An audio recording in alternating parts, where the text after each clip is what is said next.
familiar tiene una mutación BRCA o si tienes un historial familiar de cáncer de mama y quieres hacerte la prueba, habla primero con un consejero genético.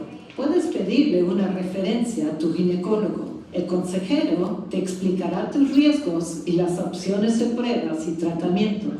Si uno de tus padres porta la mutación, las posibilidades son de 50% que te lo hayan pasado. Si tienes la mutación, tus hijos tienen las mismas probabilidades de heredarlo. Confirmar una mutación BRCA te permite ver tus opciones para la prevención del cáncer. Primero, habrá que anotarse a una clínica de alto riesgo para vigilar los senos con mamografías y otras herramientas. La cirugía de prevención es otra opción. La remoción de los senos solo disminuye el riesgo de cáncer de mama, mientras que la remoción de los ovarios reduce el riesgo de cáncer de mama y ovarios. Estudia tu póliza de seguro de salud. La mayoría de las pólizas cubren el asesoramiento genético y pruebas de personas con alto riesgo de tener una mutación BRCA. Un resultado positivo no es una emergencia y no significa que vas a padecer cáncer de mama. Solo muestra que tienes un riesgo mayor y que tendrás que darle seguimiento. Un resultado negativo en la mutación tampoco significa que nunca tendrás cáncer de mama, solo indica que tienes el mismo riesgo que una persona promedio. Para quienes sí tienen una historia familiar de cáncer, comprender la genética y el riesgo puede ser útil en escoger el mejor plan de salud. Siente al paciente son seres de Dios para ti, para sus amigos, su familia, entender mejor cáncer de la mama y las opciones de tratamiento. Si quieres saber más sobre el cáncer de mama o la fundación, visita nuestra página web y ayúdanos. Entonces, pues está asociado con variaciones que dijo ella y lo que dijeron ahí en el clip, que si presenta un gen que sea protocogénico, es decir, que haya sido encontrado en la mayoría de los casos de pacientes, pues tiene una mayor posibilidad de sufrir la enfermedad.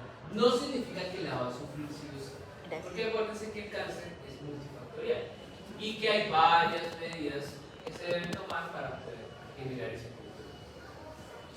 Otro ejemplo es este síndrome, el síndrome de encefalomiopatías, que es en las células del óvulo, pues se presentan ciertos errores asociados con duplicaciones, bueno, particularmente con deleciones de nucleótidos, es decir, y que están implicados en el mecanismo de producción de energía, es decir, en la fosforilación oxidativa, que es la forma en que se obtiene energía.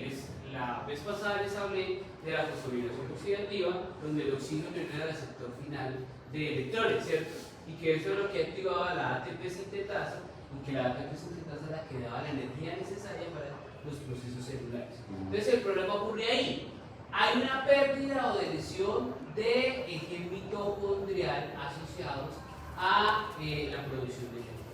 La pérdida de esos nucleótidos de 1000 a 10.000 pares de bases van a hacer que los genes que codifican para las proteínas, que son los intermediarios bioquímicos, en ese traspaso de hidrogeniones en la cadena de transporte electrónico desaparece.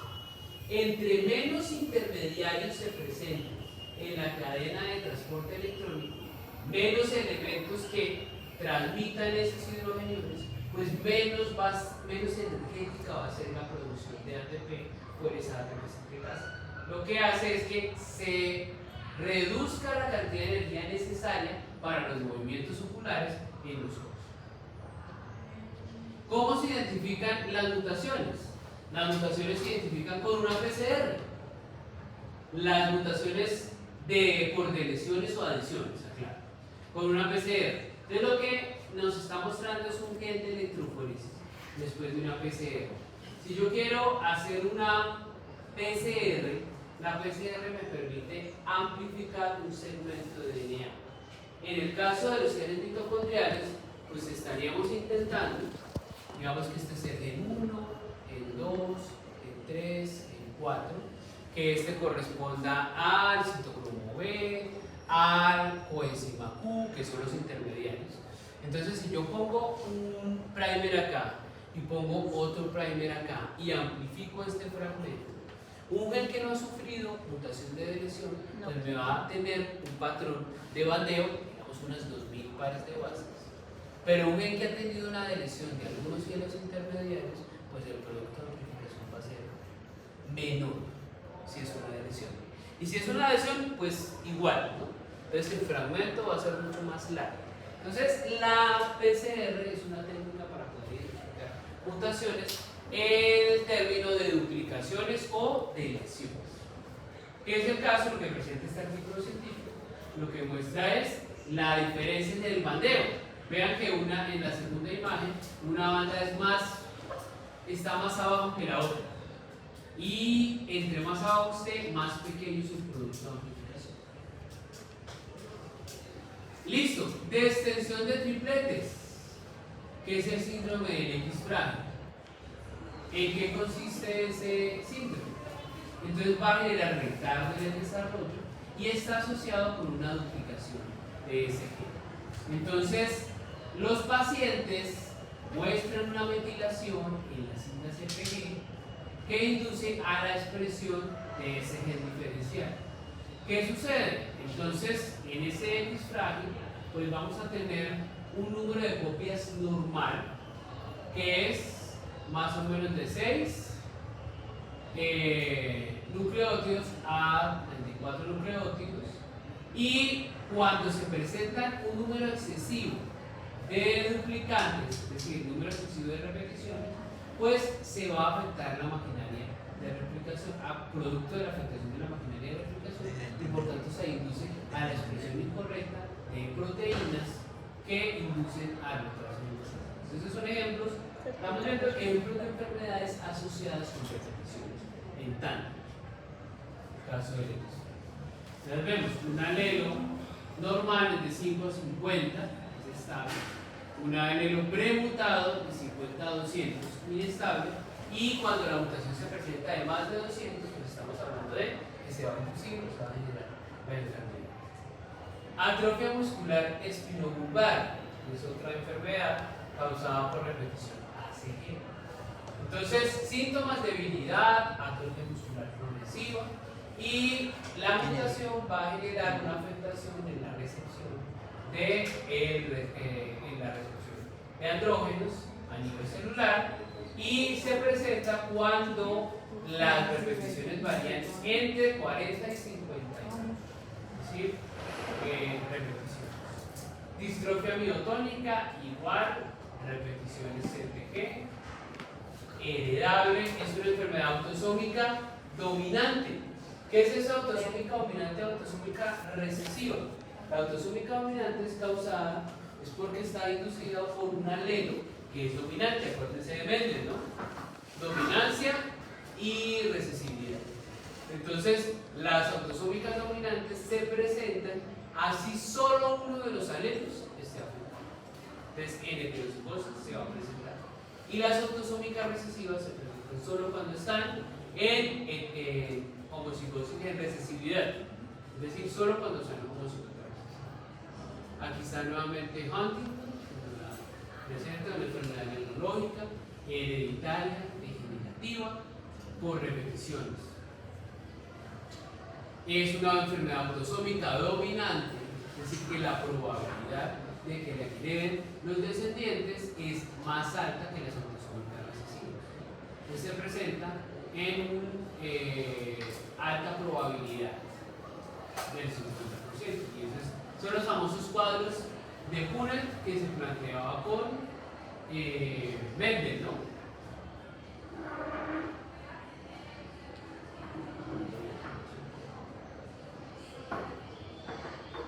Las enfermedades genéticas, entonces, en términos generales, pueden ser esporádicas, autosómicas recesivas, autosómicas dominantes, ligadas al sexo, o multifactoriales. Esporádicas, síndrome de Down, síndrome de Klinefelter, autosómicas recesivas, fibrosis quística, fenilcetonuria, anemia, drepanocytica, autosómicas dominantes, hipercolestemia, familiar, enfermedad de Huntington, riñón poliquístico, que son algunas se mencionan en el texto PDF que les envié, ligadas al sexo, pues la hemofilia y la distrofia muscular, y multifactorial, asma, enfermedades coronarias y cáncer. Están asociadas, tienen un componente genético fuerte, pero están influenciadas por asuntos ambientales. Mutaciones cromosómicas. Entonces ahí hablamos de lesiones e inversiones por el lado de bloques cromosómicos. ¿Qué nos hablan las copias de esas mutaciones cromosómicas?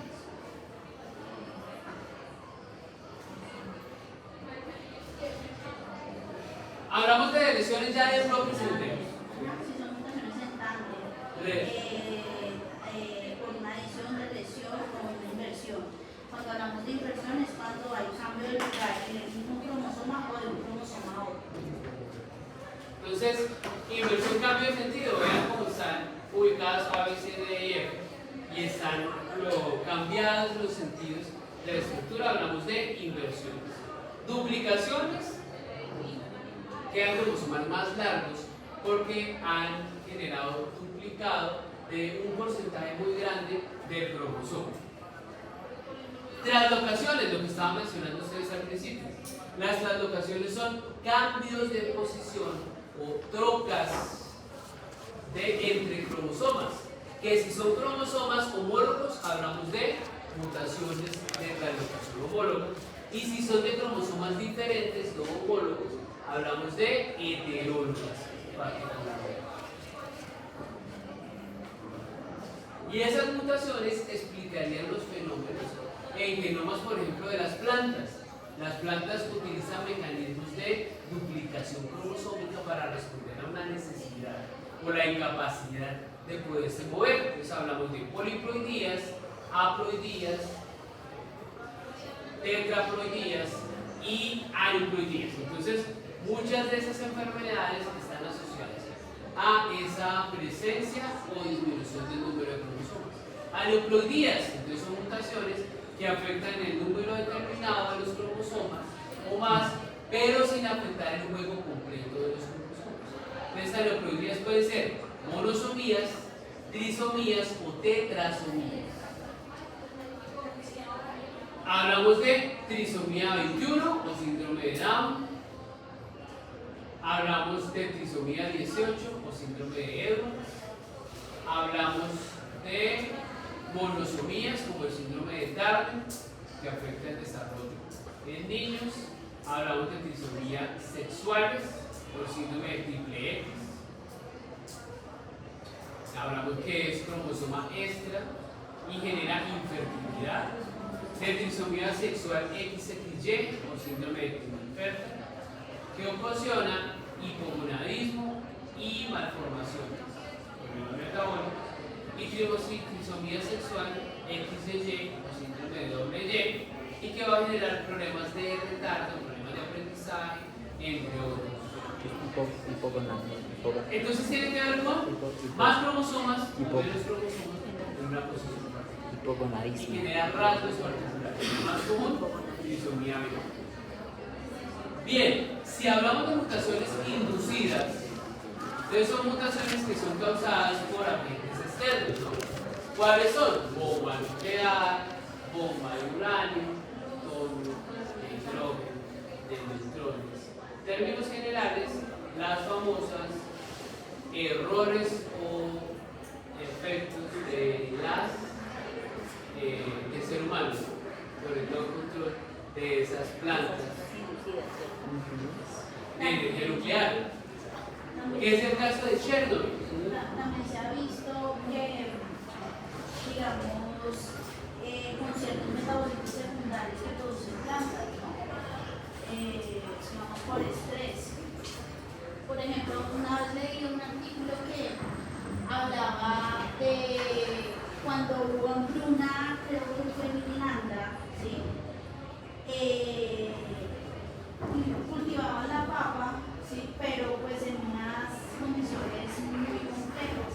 Y entonces salían las papas con verde, ¿sí? Que uno lo ve, uno ve la papa, no compra papa y pues es esa parte verde. Resulta secundarios que produce la solanasa. Ese metabolito secundario creo que se llamaba solanina y chacomina. Una es termolábil y la otra no. O sea, una se degrada con la temperatura y la otra no. Resulta que ellos empezaron a ver en esa época que los niños empezaron a nacer sin cerebro o con, digamos, o sea, con algún problema en la parte del defecto neural, ¿sí? Es que por eso me gustó tanto, o sea, que es un tema muy chévere. Y entonces vieron que lo que pasaba era que parece ser que esa sustancia lo que hace es como afectar la expresión de los genes que están implicados en el cerebro. Entonces, hablaban mucho sobre cómo ciertos alimentos y las plantas, digamos, o sea, que es metabolitos secundarios, son metabolitos que produce la planta como a raíz del estrés. Entonces, hay estrés hídrico o por pesticidas, ¿sí? por toda la parte de agroquímicos. Entonces, las plantas como también por la parte de plagas, ¿sí? Porque ellas se estresan, entonces es un mecanismo de defensa. Y esos metabolitos se pueden acumular en el cuerpo. Y eso puede generar hasta el cambio de las expresiones de genes.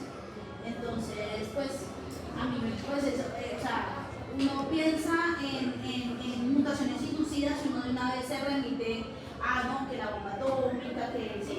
Y no solo eso, pero, o sea, puede que, por eso es que ahorita está tan de moda cultivar su propio alimento y estar pendiente de toda esa parte, porque es que nosotros podemos estarnos envenenando, ¿sabes?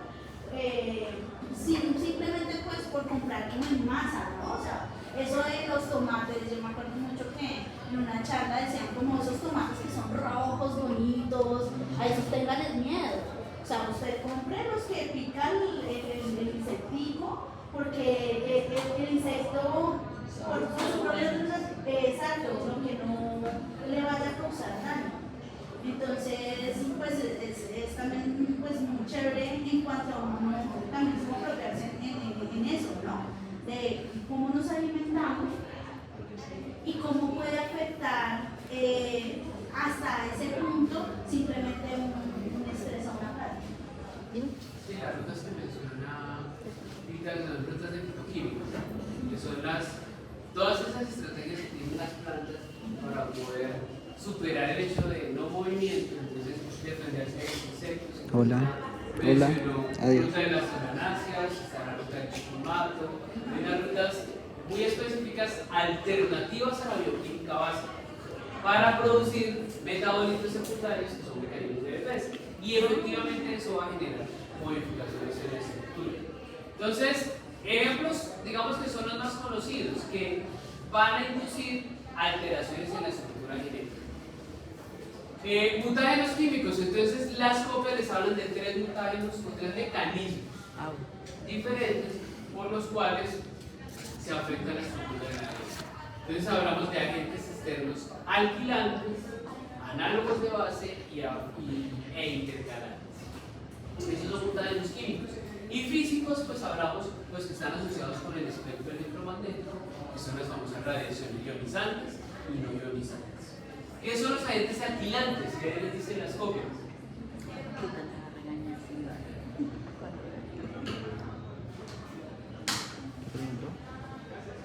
Esos, digamos que mutágenos químicos fueron utilizados en las guerras, ¿no? Primera Guerra Mundial, la Segunda Guerra Mundial, se utilizó el famoso gas mostaza.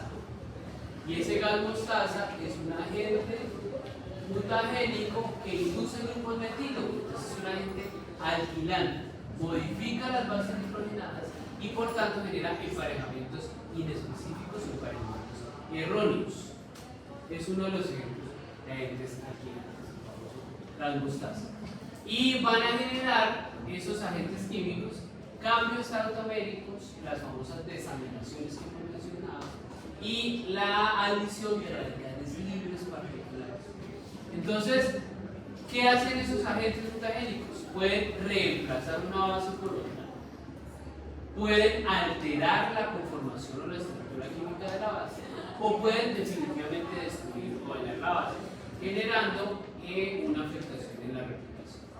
Entonces las copias, la genética, les hablan de algunos patrones.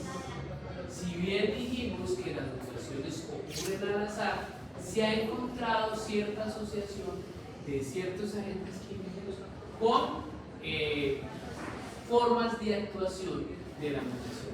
Entonces, el etilmetanosulfonato, que es la primera columna de cuadros, las rayitas vienen siendo las probabilidades o las frecuencias, más bien, las frecuencias con las que se presentan ciertos fenómenos.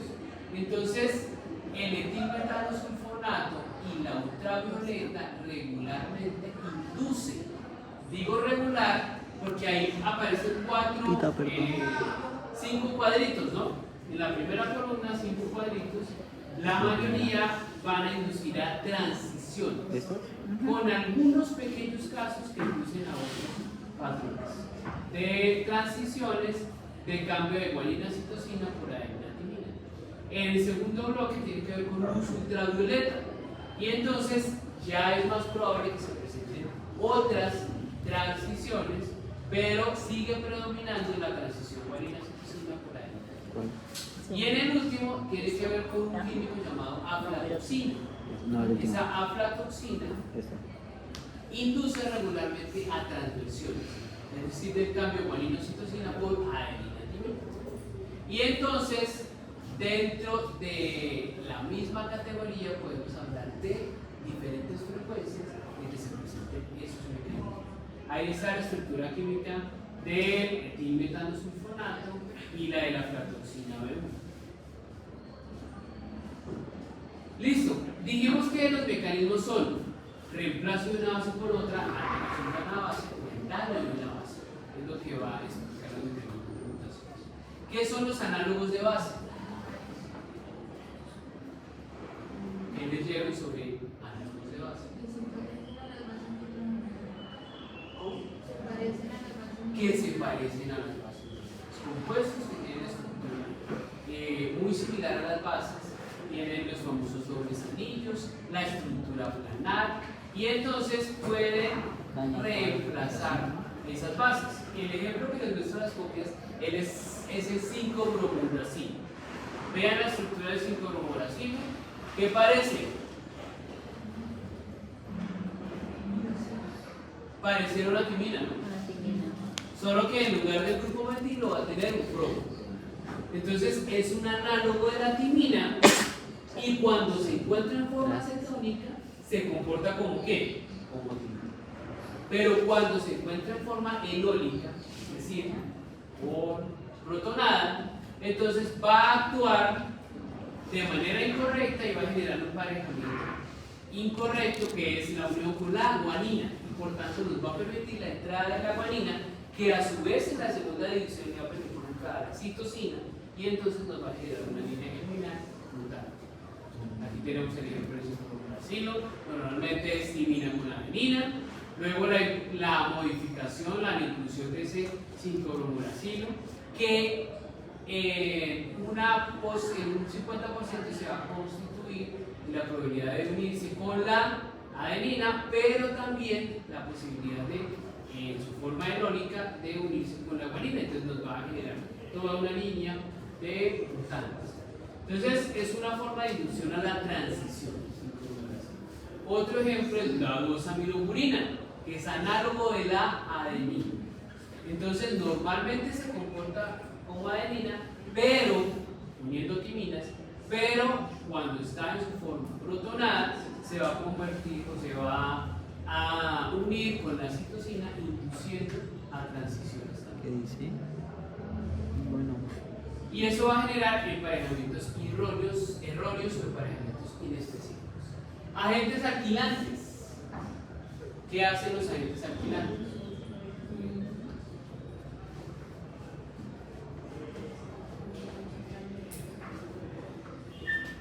Entonces, lo que hacen es modificar las bases.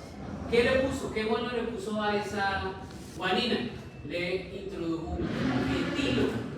Al introducirse el grupo etilo, cambia la configuración de ese doble enlace con oxígeno o enol, y entonces va a funcionar uniéndose con la timina, y eso es incorrecto. Entonces va a inducir también a transiciones. Ejemplos, otros ejemplos, que son agentes alquilantes, aparte del etilmetanosulfonato, que es la estructura que aparece ahí, la nitrosoguanosina, el metilmetanosulfonato, NN-metil nitrosoguanosina, que la utilizamos por ejemplo para hacer geles de acrilamida cuando hacemos electroforesis, es un agente neurotóxico y mutagénico. El andustasa, entre otros. ¿Yo? Profe, una pregunta. ¿El azul de metileno es un agente mutagénico o es intercalante nomás? O sea, No, es el azul de metileno en bajas concentraciones no está en barreras en altas concentraciones. Sí es un modificador pero no como intercalante, sino como alquilante. ¿Profe, y el azul de metileno tiene algún beneficio para los animales? O sea, en ese sentido, porque es que yo una vez trabajé con cabras y una doctora veterinaria nos dijo que le pusiéramos azul de metileno al agua al macho, que ayudaba a la reproducción. A la estimulación hormonal. Pero pues yo, digamos, yo le pregunté, no me acuerdo qué le pregunté, pero que no sabía el tema de la reproducción, Sí. o sea, reflejado también la reproducción de los cabras. Entonces, No se preocupe. sí, interesante. Bien, hidroxilamina es otro ejemplo de agente modificador de la estructura genética o de agente alquilante. Aquí tenemos hiposantina, ya habíamos hablado del ácido nitroso, la desaminación de las bases nitrogenadas que van a generar hiposantinas, entonces cambios en la estructura. Y por último, los agentes intercalantes. ¿Qué hacen los agentes intercalantes? ¿Qué hacen? Se meten dentro. Entonces, ¿qué estructura tienen? Tienen la estructura planar, como las bases nitrogenadas, tienen la estructura tipo aromática con dobles enlaces, y esas estructuras planas les van a permitir meterse en la base generando instancias significativas entre las bases. Ejemplos son la proflavina, el naranja acridina, utilizado mucho en biología celular, el ICR91 también en muestras de exploración del DNA en biología celular. Entonces veamos cómo el naranja acridina, por ejemplo, se utiliza para colorear núcleos de células particulares. Entonces es un agente inductor de mutación. El bromuro de tirio, que es el que les mencioné para hacer electroforesis, ¿no? Que yo les decía que es muy económico y el problema es que es residual, entonces puede pasar de un organismo a otro organismo a ser contraído por alimentación. Entonces lo que va a permitir ver esas banditas. Esas banditas, en la imagen que está a la izquierda, representan el DNA. Ahí lo que está haciendo fluorescencia no es el DNA, sino el bromuro de tirio, que en contacto con la luz ultravioleta va a ser excitado a generalizar a 260 nanometros. Bueno, daño estructural de las bases desencadena un mecanismo de respuesta que se llama el sistema SOS. ¿Alguno leyó sobre el sistema SOS? Que es un mecanismo para desbloquear la célula. Yo entendí como una detección de genes genotóxicos, hablaba, y ahí habla algo de la P53, como sistema de reparación. Pues la debe inhibir, ¿no? Supongo. Pues es la que está relacionada con la apoptosis. Entonces si la evita, pues la inhibe, supongo. El sistema de reparación SOS lo plantean las copias como el último mecanismo de respuesta. Es decir, cuando ya no hay nada que hacer, la célula tiene la opción o apoptosis, muerte celular, o el último mecanismo, que es cuando hay un daño suficientemente grande que bloquee la replicación, que no permite que la proteína se pase, pues lo que hace es meter en esos espacios donde hay un daño grande meter cualquier tipo de nucleótido. Es decir, que en el mecanismo de SOS es la interacción con una polimerasa que es un poco más promiscua. Es decir, no es tan estricta en la inclusión de nucleótidos. Y esa flexibilidad o promiscuidad va a permitir que logramos meter muchos nucleótidos en la cadena que no reflejan la plantilla, pero que de alguna manera desbloquea el asunto. Es decir, si hay errores muy grandes, la polimerasa no va a poder funcionar. Entonces hay un reemplazo polimerasa. Entonces aparecen unas polimerasas que de pronto les puse en algunas diapositivas que se presentaban cuando había reparación del DNA. Esas polimerasas llamadas polimerasas de translesión son las que aparecen cuando se presentan estos casos de translesión. Entonces lo que hacen es que donde hay un daño o un bucle, la polimerasa como que pasa ese error, volviendo cualquier nucleótido, pasa al siguiente nivel y logra desbloquear. ¿Qué es lo negativo? Que puede que la secuencia que se incluyó sea más grave o genere mutaciones, errores que debe pagar después la célula o la población, induciendo enfermedades o otro tipo de alteraciones, pero la muerte no se presentó, es decir, no hubo muerte celular, que es el objetivo. ¿Cuándo se presentan? Cuando hay fotodímeros. Los fotodímeros son una afectación de las rosas nitrogenadas basadas por medios físicos. Entonces, es el daño de la luz ultravioleta. ¿Qué hace la luz ultravioleta en el DNA?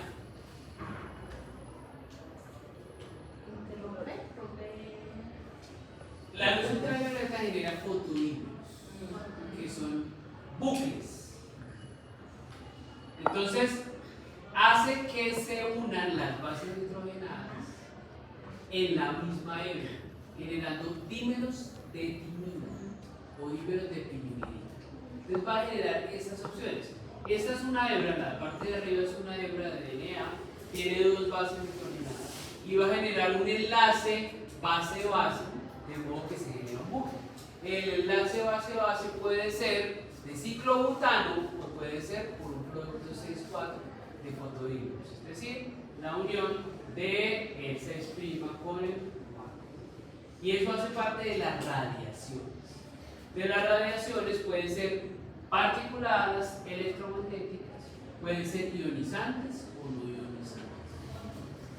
Entonces, de la radiación ionizante, ¿qué sabemos? Pues es la radiación que arranca un electrón, eso le llamamos ionización, de la órbita de un átomo en las bases nitrogenadas. Entonces ahí hablamos de diferentes niveles: rayos alfa, rayos beta, rayos gamma, y esos rayos van a generar inducción a la pérdida de un hidrógeno, por tanto ionizan a un compuesto, que es lo que hacen muchos de los radicales libres, y entonces generan colisiones o choques de los átomos con las moléculas de las bases nitrogenadas, con los átomos de las bases nitrogenadas, y por tanto inducir a variación. Radiaciones son el famoso espectro electromagnético, ¿no? Entonces, ¿qué lo vimos cuando hablamos de cuantificación del DNA, de la gamma, de la beta, entre otros? Son las famosas radiaciones electromagnéticas. Y esta diapositiva ya la hemos visto, que es el grado de penetración que tienen esos rayos para inducir afectación de los tejidos. Entonces, el primer mutagénico encontrado o identificado fue los rayos X, que generaron modificaciones o mutaciones en drosófila melanogaster, que es la famosa mosca de la fruta. Luego se comprobó que esas radiaciones eran mutagénicas en todos los organismos. ¿Qué hacen? Generan desplazamiento de electrones, quedando ionizados los electrones, y eso a su vez van a servir para chocarse contra la molécula del DNA. Entonces produce desplazamiento de electrones a nivel energético, que eso en química nos explicaron qué es lo que hace que cambien de niveles, se exciten los átomos y por ello produzcan esas radiaciones.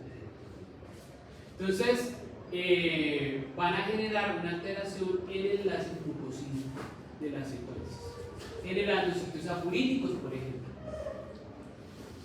Entonces, ¿cuáles son los efectos biológicos? La inducción de leucemias, la predisposición, la generación de cáncer, cataratas, entre otros efectos que se pueden establecer o que se presentan, por ejemplo, en líneas terminales. Por eso los rayos X nos obligan a proteger las gónadas para evitar que se produzcan esos efectos que se los tenemos. Pueden resultar en radiación de los fetos en etapas del embarazo, y eso va a generar ciertas malformaciones en los órganos. La capacidad de penetración pues depende de la estructura de la radiación y puede generar alteraciones o quemaduras a nivel externo en la piel, o quemaduras de gran poder de penetración, por ejemplo los rayos gamma, que van a afectar órganos directamente. Eso va a inducir entonces a la aparición de estos, ¿no? De estos efectos de la abundancia de organismos, especies reactivas de oxígeno, que ya las mencionamos. Un ejemplo es la aflatoxina, que va a generar, entonces inducirá las transiciones y afectación de la estructura molecular. El benzopireno, también un producto de los reactores de motor, de las reacciones del motor, va a generar esos efectos de afectación a la estructura molecular. Y de las radiaciones no ionizantes, pues mencionamos la ultravioleta. Es una radiación no ionizante porque no afecta la estructura química de los átomos, pero sí induce a la formación de asociaciones o de interacciones electrostáticas no asociadas con la pérdida de estructura, sino que explicábamos acá, esos ciclobutanos, es la formación de esos bucles que tienen un efecto grave, sí, porque evitan que la polimerasa pueda continuar y entonces activan mecanismos de respuesta celular, como el suicidio celular a través de la P53. Y entonces, cuando ocurren estas mutaciones, hay un sinnúmero de vías bioquímicas para responder a estas situaciones. Si el daño es en la vía ATM, es decir, la vía de respuesta por daños en la hebra doble, pues van a inducir la activación de unos transductores que finalmente desencadenan en respuestas a la convocatoria de la P53.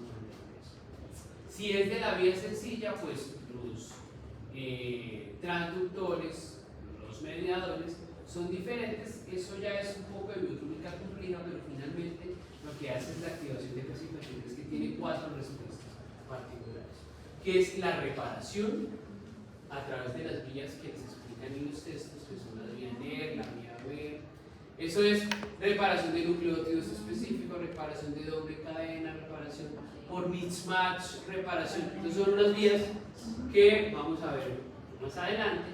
Y o la apoptosis, la senescencia o el bloqueo de la específica. Entonces todas esas opciones tiene la célula. La primera, pues obviamente es la reparación, que son las vías de reparación que el texto, esa parte de mutación la termina hablando de los mecanismos para probar si un agente es mutagénico o no, que es lo que llamamos el test de Ames. ¿Qué nos dicen las copias sobre ese test de Ames? Es un test ya muy viejo, pero que permite probar de manera eficiente si un agente es mutagénico. Entonces, Bruce Ames, que fue un biólogo muy importante, plantea el uso de los organismos vivos para probar si un agente es mutagénico. Utilizó salmonella typhimurium. Esa salmonella typhimurium presentó o logró unas modificaciones genéticas de tipo. La mutación elimina la cubierta protectora de los polisacáridos silvestres al eliminar la cuerda protectora, pues la hace susceptible a que cualquier sustancia pueda entrar en la bacteria. Y eso es importante, porque si queremos probar si una sustancia es tóxica o no, mutagénica, pues necesitamos que la bacteria la asuma. 2. Utiliza cepas de salmonela que están genéticamente modificadas y que tienen bloqueadas los mecanismos de reparación. Entonces no deben tener mecanismos de reparación para que se den la mutación. Y tercero, tiene genes que están modificados o utiliza cepas alteradas genéticamente para presentar mutaciones en los genes implicados en la síntesis de histidina. Es decir, no pueden producir histidina. Listo. ¿Qué se requiere para el test de Ames? Un suministro de histidina para su crecimiento. Como ellos no pueden producir histidina, que es necesario como metabólico para la supervivencia, pues deben proveer la histidina. Se añaden enzimas del hígado provenientes del extracto de hígados de ratas para simular el metabolismo. Entonces, muchos de los agentes mutagénicos son producto del desdoblamiento del metabolismo, como dijimos, del metabolismo aeróbico de los organismos, por la inducción o generación de metabolitos o agentes radicales libres. Entonces, algunos de estos compuestos, como el benzopireno, no son mutagénicos, pero sí los productos metabólicos, es decir, después de que se desdoblan. Y cuando la histidina se agota, solo las bacterias que hubiesen mutado en este sitio específico para producir su propia histidina van a sobrevivir y van a vivir. Entonces, ¿qué se hace? Esta es la imagen de la carátula de las fotocopias, donde están dos platos, dos cajas de PET con medios de cultivo. En un plato vamos a encontrar revertientes naturales, desde la izquierda y desde la derecha, revertientes que pasaron de ser histidina negativos a histidina positivos. ¿Qué estoy diciendo? Si tengo un extracto que dice extracto de hígado, lo pongo en el mismo medio de cultivo con Salmonella typhimurium, con las características que ya mencionamos, y lo sometemos a una sustancia de la cual presumimos que es agente mutagénico, pues si las bacterias logran cambiar, hacer una doble mutación en un sitio específico y volverse de histidina negativos, que es el estado original en la que la tenía ellos, a volverse histidina positivas, a pesar de que yo les quite el suministro de histidina, ellos van a sobrevivir sobre el plato. Y por eso se ven ahí ese disquito que está en el centro de la figura de la derecha. Puede ser un disco al que se le puso la sustancia que posiblemente induce la mutación. Alrededor de ese disco encontramos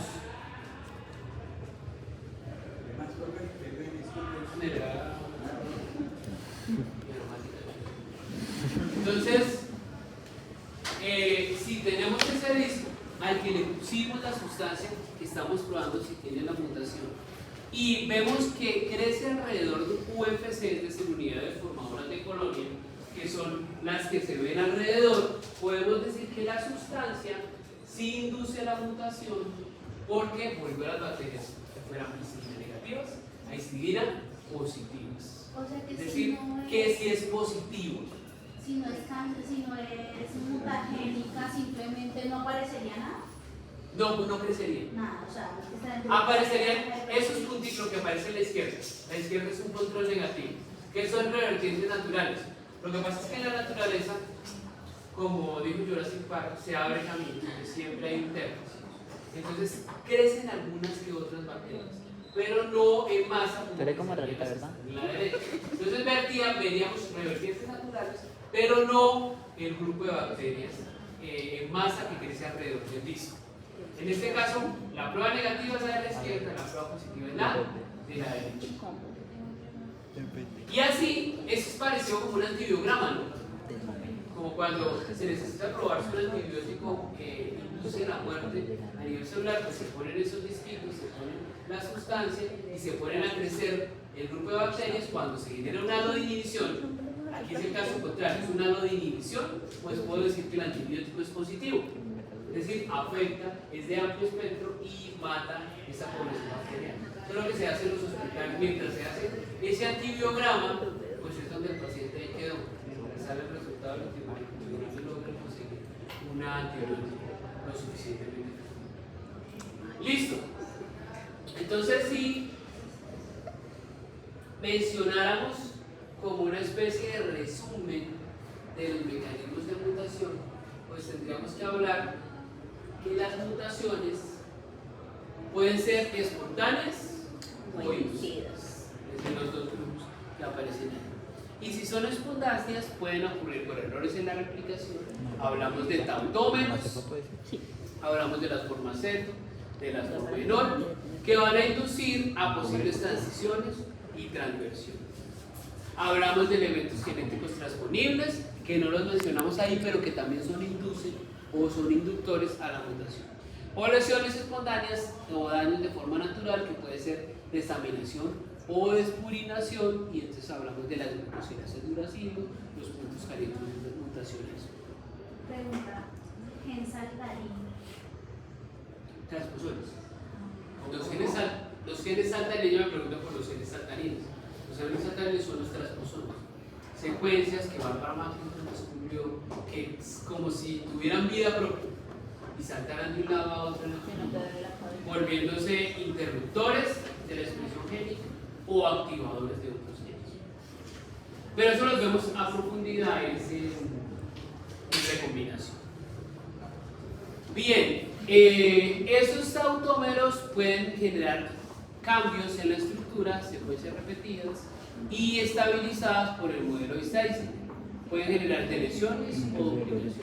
Y explicarían en muchos casos las síndromes que mencionamos, encefalomiopatías, el X frágil, distrofia muscular, entre otros. Profesor, en Marcel nos preguntaría enfermedades humanas. No. No, porque les voy a preguntar enfermedades veterinarias. O sea, y ustedes mismos van a exponer. Entonces, lo básico que debemos de mutaciones y de los mecanismos de reparación. Y después vienen algunos ejemplos. Si las mutaciones son inducidas, entonces pueden ser por mecanismos de reemplazo de una base, alteración de la base o oxidación o cambio de la estructura de la base. Ahí hablamos de radiación de agentes mutagénicos intercalantes, análogos de base y alquilantes. Listo. Las radiaciones ionizantes entonces están relacionadas con la posibilidad de generar especies reactivas de oxígeno que van a alterar la estructura molecular de la base nitrogenada. Hablamos de genes superóxidos, radicales libres, entre otros. Y las no ionizantes, pues son las famosas que inducidas por la luz ultravioleta, que van a inducir especies de cáncer, van a afectar la estructura a través de la generación de esos bucles o hímeros de Pigmeo.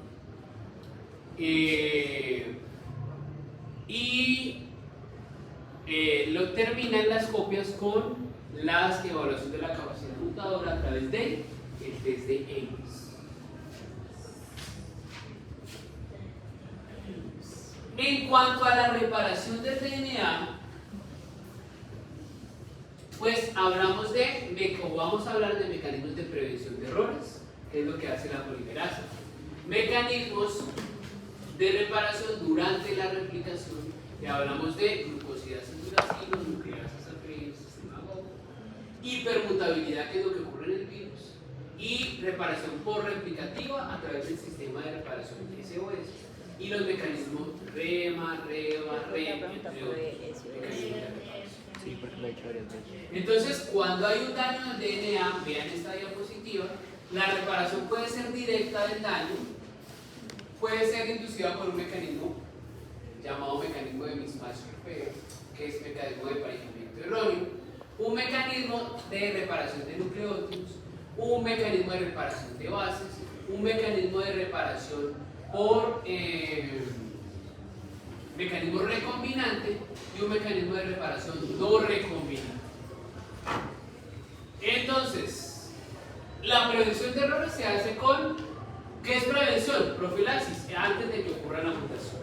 Entonces, por ejemplo, los radicales libres van a inducir daños en el genoma, pero existen unas enzimas, por ejemplo, la superóxido dismutasa, que lo que hace es convertir el radical libre en una especie reactiva y finalmente con unas catalasas la convierten en agua.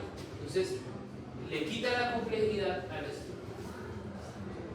El GET-MUT, que es un producto que lo que hace es que esos monstruos moleculares que vimos acá, glicotilidina y 8-oxogen, se conviertan en su forma monofosfato y eso evita o lo hidroliza, de modo que evita daños en la estructura, es decir, los desarticulados de que se muevan. La otra forma de prevención es la lectura de pruebas de la polimerasa, que es los mecanismos de reparación por exonucleasas que corrigen los errores en la estructura del DNA. Y hay una reparación directa del daño, que es cuando ocurren fenómenos de fotorreactivación, transferencia, desventilación, y entonces esos mecanismos van a permitir corregir el daño directamente, lo que produce una distorsión. Y por ejemplo, las fotoliasas, ¿qué hacen las fotoliasas?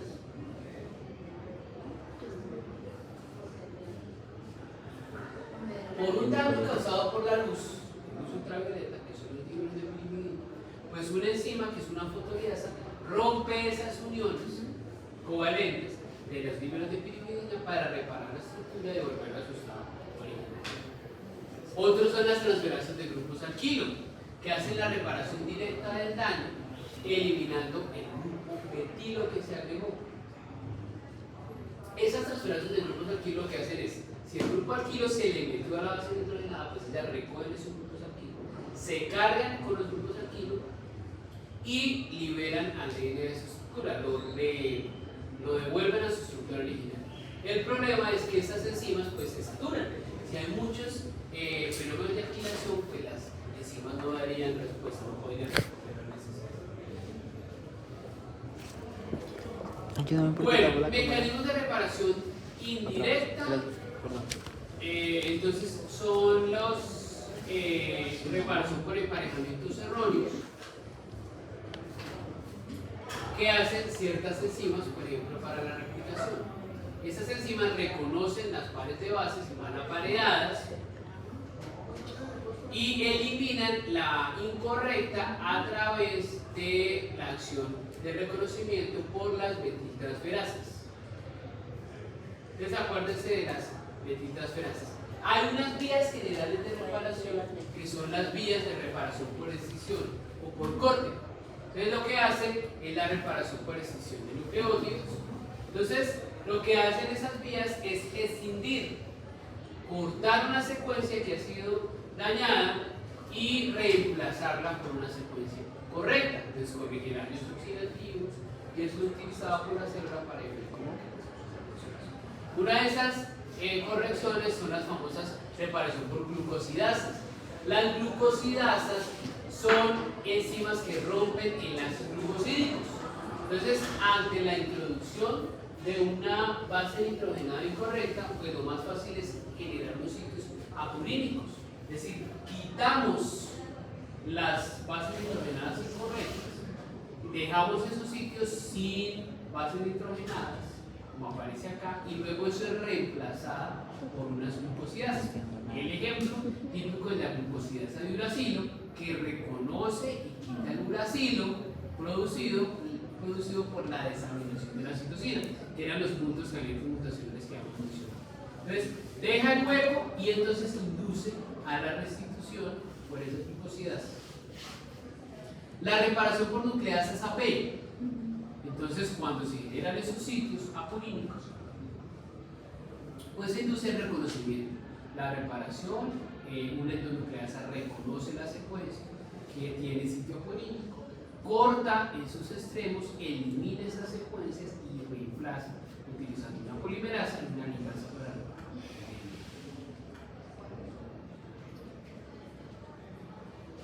La reparación del sistema GO, que es otro mecanismo específico de reparación. ¿Cómo funciona? Cuando hay un sitio que ha sido dañado, una proteína, llamada proteína N, por ejemplo, se introduce un monstruo molecular llamado el sistema 8-oxo-G, que ya lo hemos mencionado. Si se introduce un producto de un gen, una enzima llamada MUT-M, elimina ese 8-oxo-G dejando el sitio apurínico, que es reparado por la nucleasa de síntesis de ADN. Pero otros genes, que es el Y, elimina la adenina que se introdujo como consecuencia de la introducción de ese 8-oxo-G. Es decir, el 8-oxo-G lo repara una proteína, M, y el producto, la inclusión de esa adenina que se metió legítimamente, es eliminada por un producto de un gen llamado MUT y repara ese sitio apurínico. Reparación para escisión de nucleótidos. Entonces hay una vía general donde aparecen 3 enzimas, RUP-A,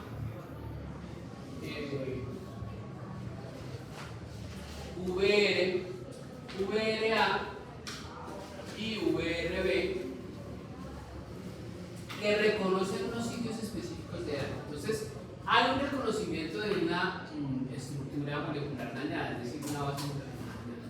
Lo reconoce la VRA, y luego, que es indicado por la estrella, y luego convoca unas enzimas que lo que hacen es, una es helicasa, otra es nucleasa, y esas cortan al lado y lado de la lesión, quitan el pedazo como aparece en el último gráfico, y finalmente dejan un hueco, y ese hueco es rellenado por la polimerasa, utilizando como molde el DNA.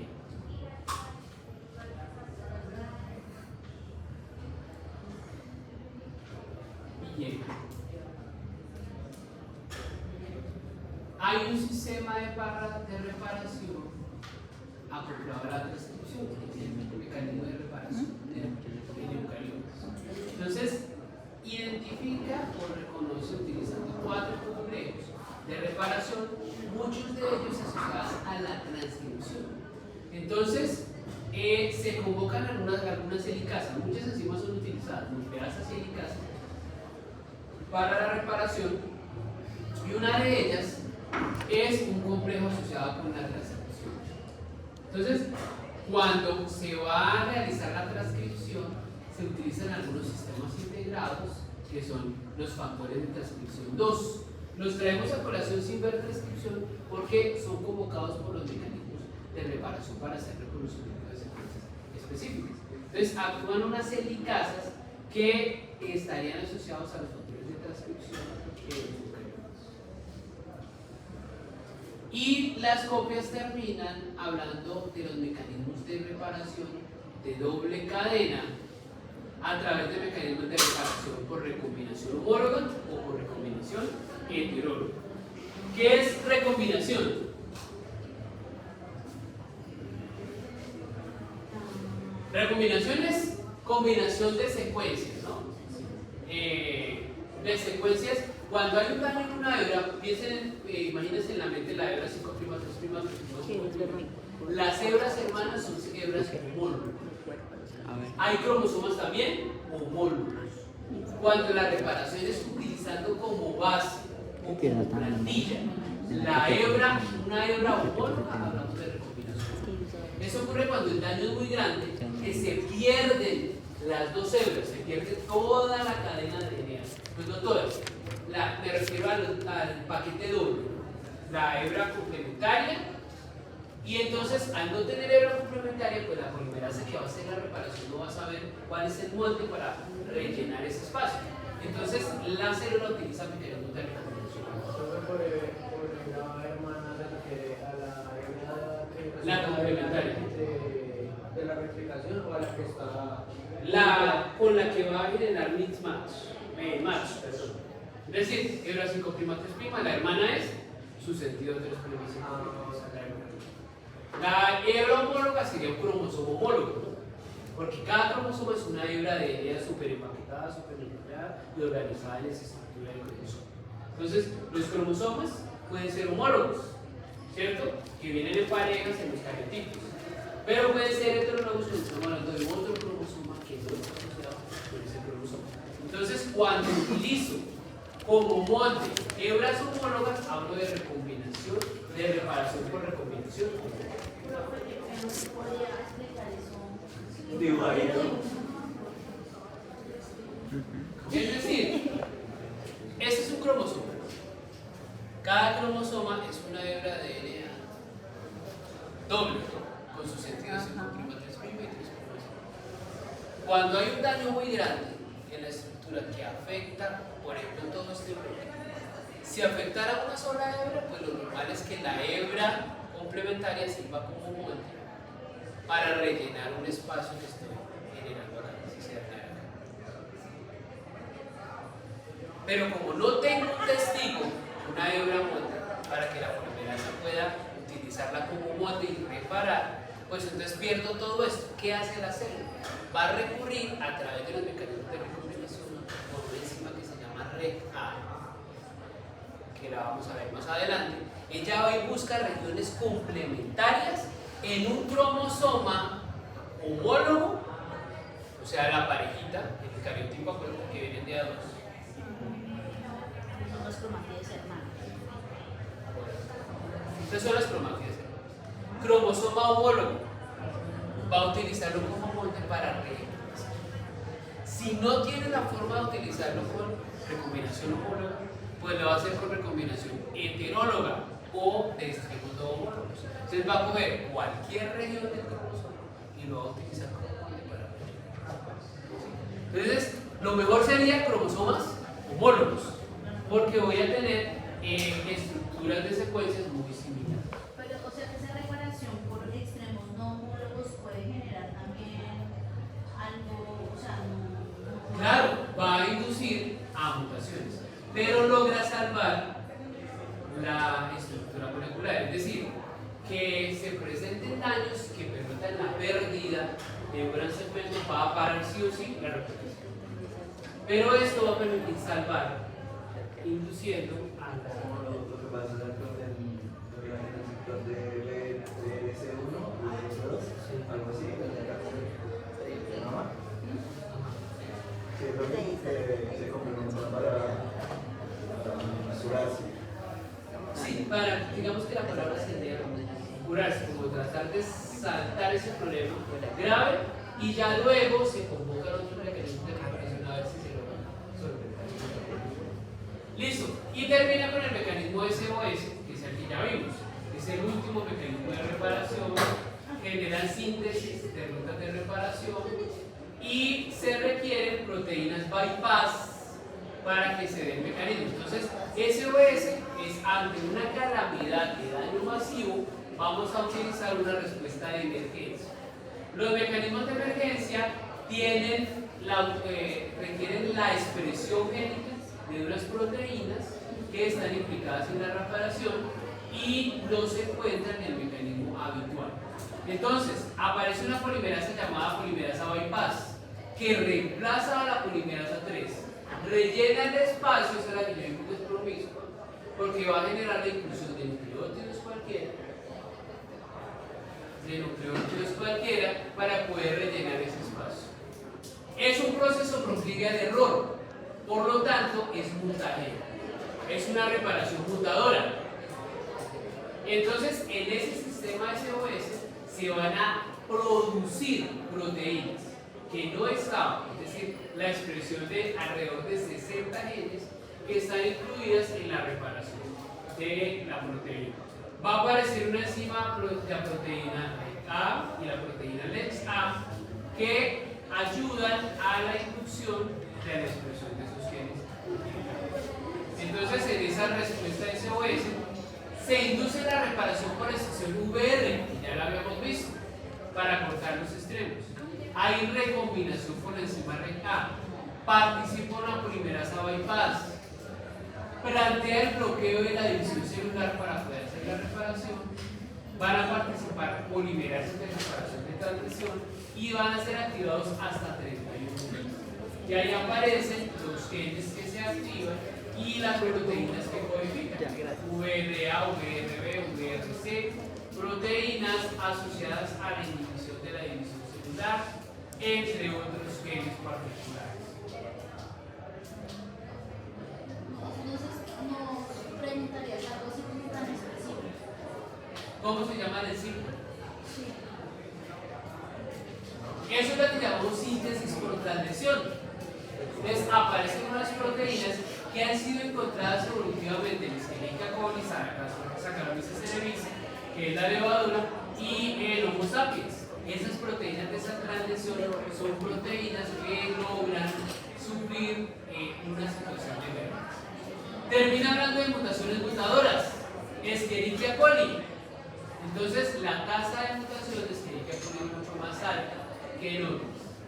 Pero se han encontrado que hay unas estirpes de Escherichia coli llamadas estirpes tan negativas que no logran el reconocimiento de las células antiguas y las células nuevas.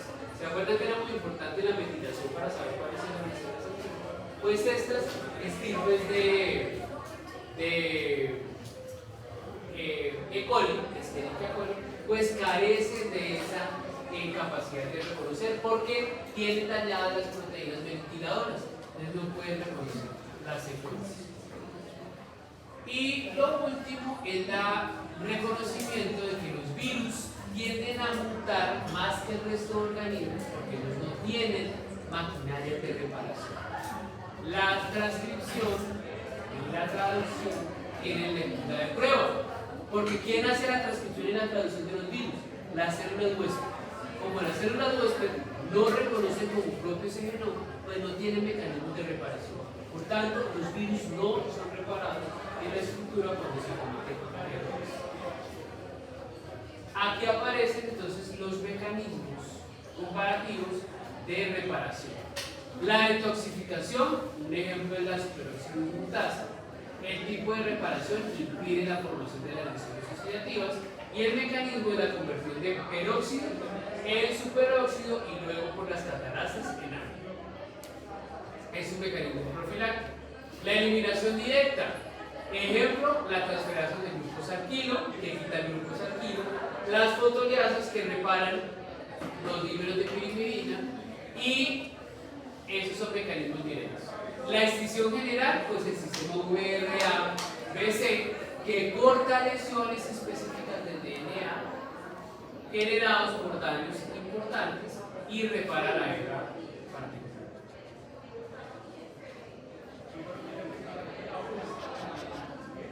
La extinción específica, entonces, tres mecanismos: nucleasas AP, que generan cortes en la estructura, la pérdida, la reparación de segmentos de DNA que están apurínicos; glucosidasas de DNA, que rompen los enlaces glucosídicos quitando las bases nitrogenadas y generando cicloismato; y el sistema GO, que repara los daños 8-G, que lo hace a través de dos genes implicados. Entonces, ¿qué son? Glucosidasas y los genes. Y la reparación posterior a la replicación, estamos hablando de reparación por emparejamientos erróneos, reparación de daños específicos utilizando portes de secuencias no ventiladas y reparación por recombinación cuando se tiene la hebra complementaria y reparación por extremos no recombinantes cuando no se tiene la hebra, y el sistema GO, que es el mecanismo de emergencia. Con eso terminamos mutación y reparación DNA, que nos abre la boca para los seminarios. Entonces, próxima clase, algunas dudas que tengan.